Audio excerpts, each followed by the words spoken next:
All right, let's talk about competing with holding companies. You know what I'm talking about. Moments when you're pitching against the big guys and feeling a little outmanned. Our preferred partner, Goodway Group, has been solving this exact problem for nearly 20 years. Sarah Williams from Left Hand Agency calls them a team of superheroes. And here's the thing. Goodway doesn't just execute media. They support and review your pitches, provide managed or hybrid access to premium DSPs, and use their proven media buying methodology to save your clients money while making you the hero. The result, you in bigger business without building everything in-house. Check out goodwaygroup.com/indie agencies unite to request your complimentary media audit. All right, welcome to Indie Thinking. Today, we're going to talk about excuses. Why not? Excuse culture, as it were. So the bottleneck to better creative work at indie agencies isn't talent. It isn't budgets. It isn't bad clients. It's the limiting beliefs that we have become standard operating procedure, and they're called excuses. Like, the client won't buy it. We don't have the budget. The timeline won't allow it.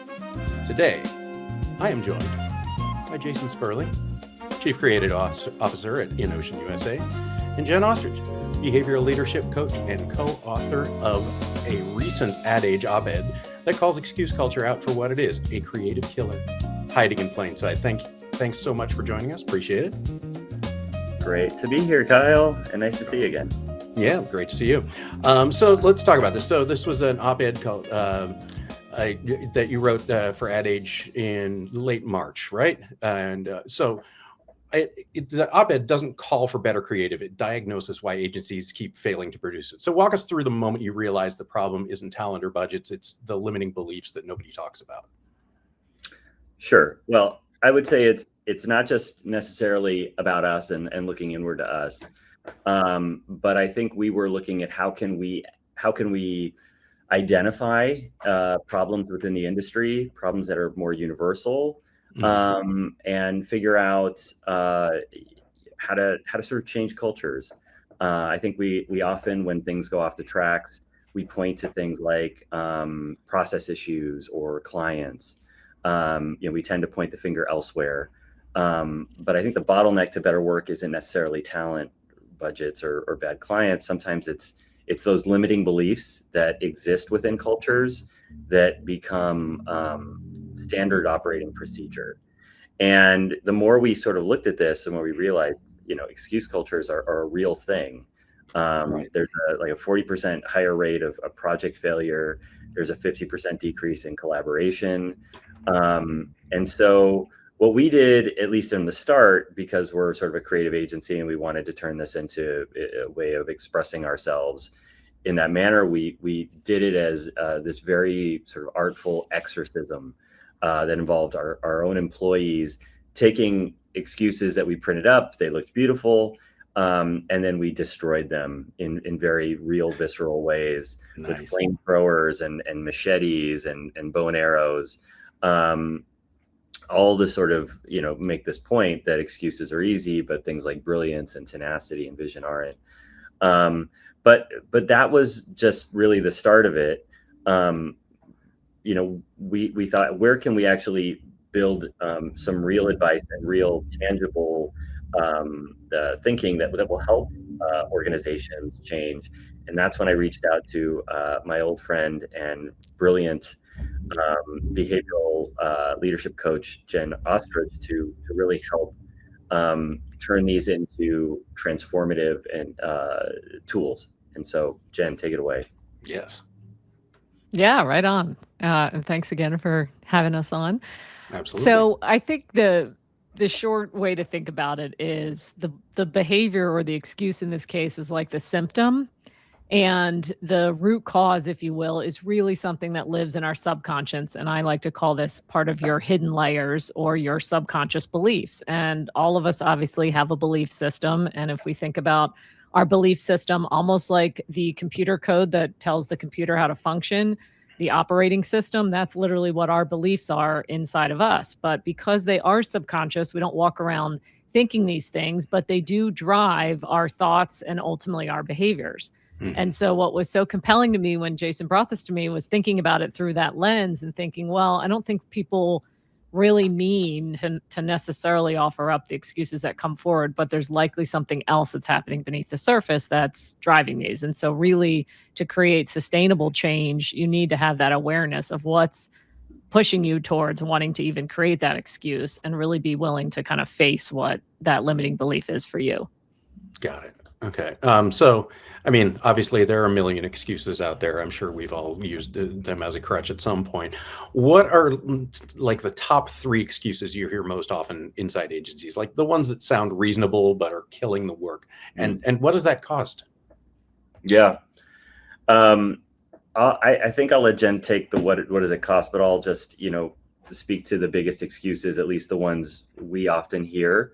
We did put sort of 8 on trial and destroyed them. But they tend to bucket in certain areas. The biggest ones I think are a matter of ownership, things like accountability.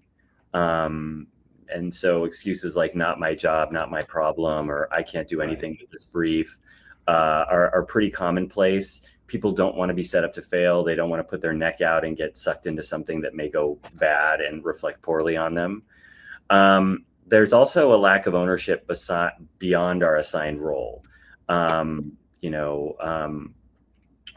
someone asks us to go above and beyond, the rationalization is not to be, overburdened or avoid working harder than others. So things like someone else will take care of it, or I wouldn't work too hard, it's a small project, are our ways of dealing with that. And I think the last one, and it's pretty important, especially in this age of big holding companies, is this feeling of not being seen or being heard.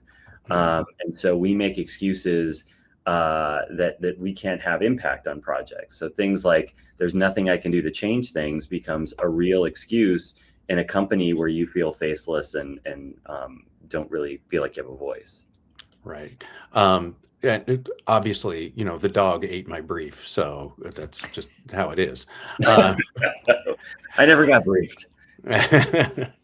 So Jen, talk about the cost of these excuses. What does it cost the agency? What does it cost the brand and the projects that are being excused, as it were?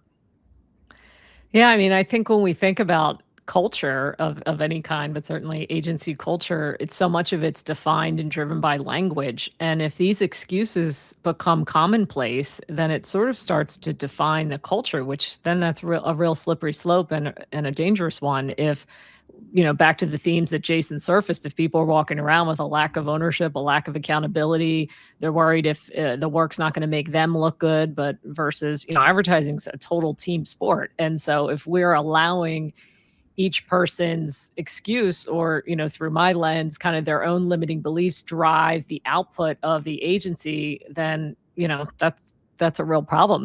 That's going to have some serious implications over the course of time. Yeah, sure. Let's talk a little about, Jen, your background. So you bring behavioral coaching into an agency environment. So how does that happen? Jason, obviously you're a big proponent of this, but what does the process look like to bring coaching like this and to get kind of the excuses out of the way? Yeah, for sure. So just for quick context, I spent 14 years as an account person in about 8 different agencies. And then I decided to make a pivot in my early 30s into coaching. And I just remember coming back to agencies offering leadership development tools, some one-on-one coaching, some team coaching, but through the lens of, I wish somebody helped me understand all of this. I think we all would have worked so much better together if that was the case. Mm-hmm. But a lot of what we're talking about, particularly here, when we talk about the limiting beliefs, they're not things that, because they live in our subconscious, we're not walking around thinking, I need autonomy and agency, or I need attention in order to feel connected to someone, or I need certainty in order to feel safe. Like, those are the things that are actually driving each one of us. And we all have kind of a bias towards which one that is that has the most power over us, if you will. But it's not always conscious. And so that's where things like an assessment can be really helpful to help bring everybody's kind of self-awareness up at the same time and kind of turn the lights on to these hidden layers that we don't naturally see. And for that, I have yet to find anything that does this better than the Enneagram, which is known to be psychologically and spiritually based, and not necessarily always known as one that's used in the workplace. However, that's been changing over this last decade. And for me, I've found it extremely powerful for individual leader development, but also for teams, because there's a way to look at an entire team or an entire ecosystem through the lens of the Enneagram. And it really helps people understand like what's at play, and what's driving me might be very different than what drives you. And so how can we just acknowledge that and then figure out how we need to work together more effectively as a result? Got it. Jason, what has it meant to you to kind of have this coaching and kind of take it to the next level? Well, I think going through, I think, a certain level of executive coaching really helps to build, I think, self-awareness, to find your own blind spots. I mean, a lot of these cultures, they are top down, and they do start with how we behave as leaders and the cultures we create. Those become either the healthy environments that I think people feel like they're heard, they're on a path, they feel like they have room to grow, and that tends to result in stronger work, and I think stronger connection to the workplace. And that stronger connection is going to be the differentiator between taking on an assignment that might be difficult or work beyond the normal work hours, versus the disconnection and saying, I'm not going to invest that time. They wouldn't do it for me. And so I think having that really helps, and just really I think it's just a self-awareness that all of us should have, and the sort of the consequences of our actions, which you can't control everybody on your team, and we, like Jen said, we all come to the table with a lot of stuff, and some of us go through the process. All of us should go through the process of really understanding, but it's hopefully you get enough people committed to, I think, the playbook, and if the playbook is good, the outcomes are better. Yeah, absolutely. So indie agencies kind of, because of their size and their, kind of underdog status, one might say, they think they should be braver by default, but they have the same excuse culture as big agencies. So what's the difference about dismantling limiting beliefs at a smaller scale for the indie world, since obviously we're dealing with indies here? I don't know necessarily if indies are, just by nature, because there's less layers and because there's less of that sort of corporate structure that may hold people back, or make people feel marginalized or invisible. I'll tell you, I worked at a 12-person agency once, earlier in my career, and that place was the most political environment I've ever been in. Really? And it drove me to really just, in some ways, I did adopt a lot of excuse culture mentalities. It was just sort of like, if someone else is going to take credit for my work or not appreciate my work, why am I putting it in? Or they're going to change it at the last minute. Why am I investing so much of my time? And so I think it can hit anyone of any size. It really just is determined by, the cultures you create. Yeah. So, I mean, because culture is such a differentiator, what separates the agencies that keep using excuse culture rather than those who really take charge and don't make those excuses?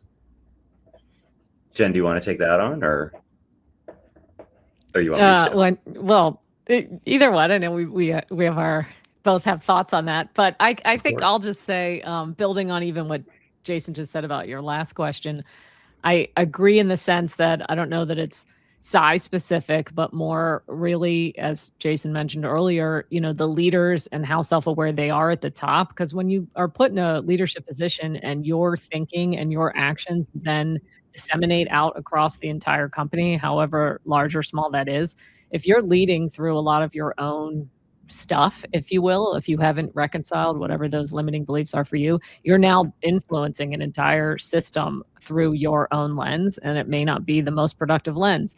So I really think it's more about the choice.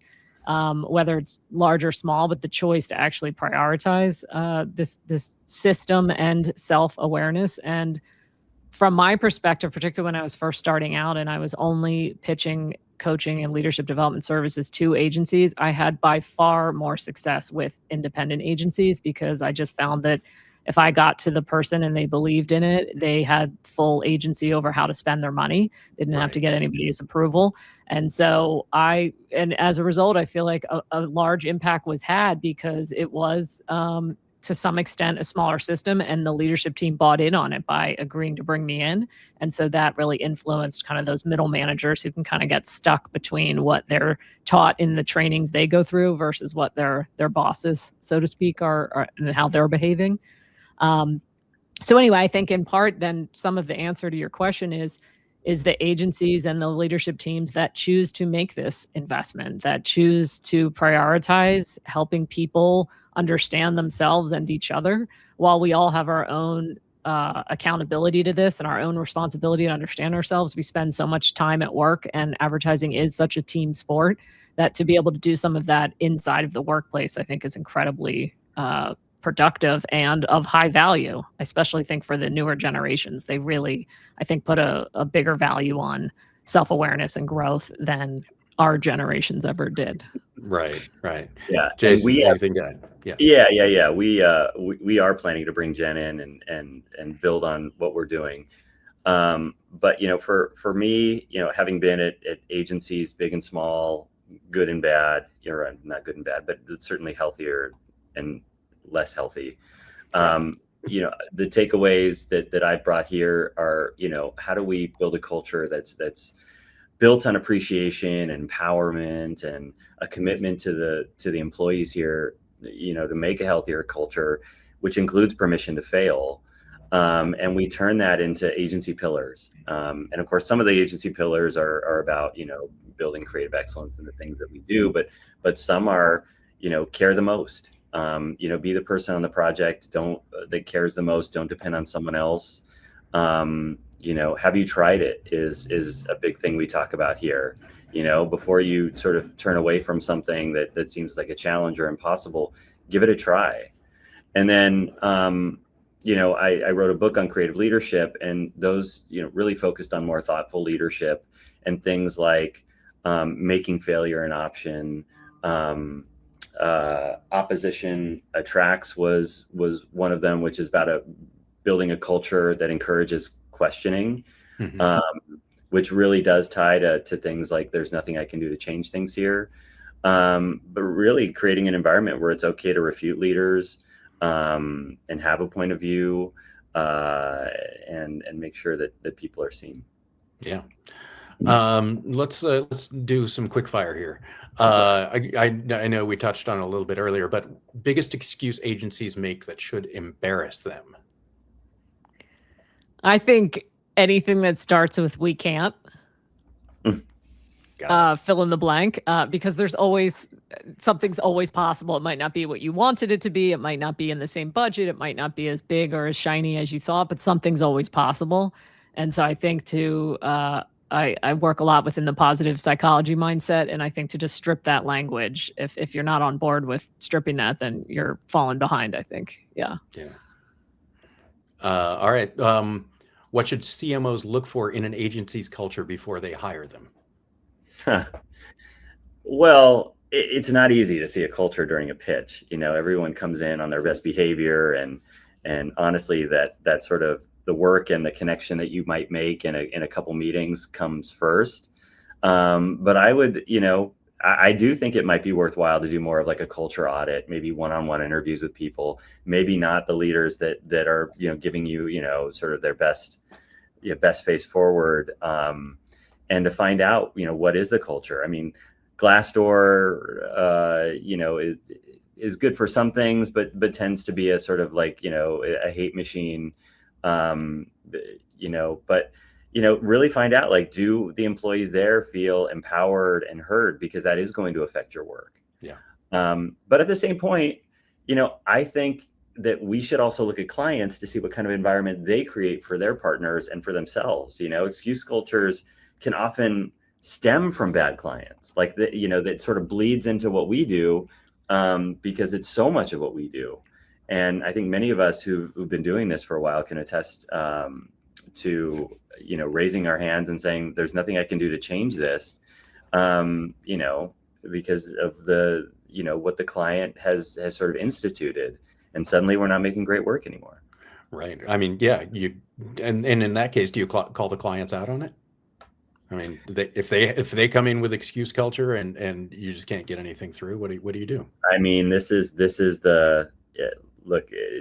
There's a reason I came to a place where we have a very intimate, almost like very different relationship here with our car clients, where we can have those honest discussions and not feel like you've crossed a line. You do feel like you're part of a team. So it's got a little bit of that in-house energy.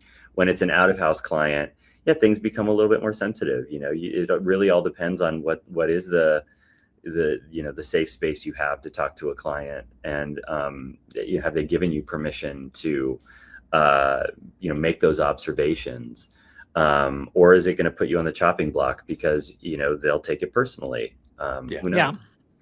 Yeah.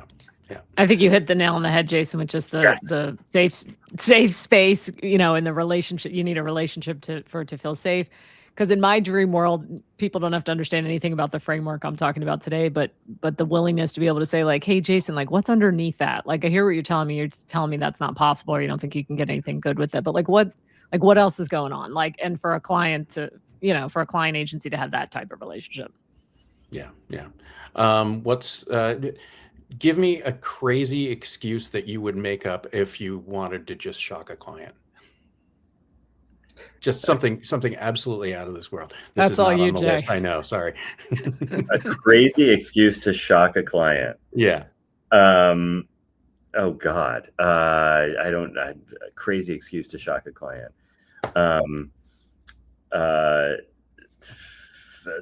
Sorry. You've given us too much money for a project. That's exactly what I thought. Like we don't need that much money. Take some back. Yeah. That's perfect. All right. On that note, I'd like to thank Jen and Jason. This is great. So what was the title of the article so people can look it up again?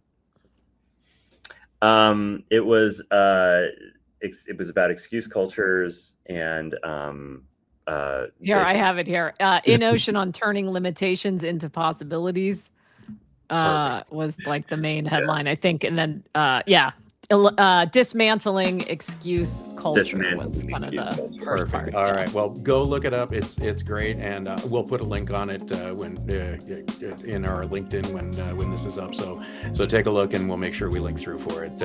Jen, Jason, thank you so much, and thanks everybody for listening. I appreciate it.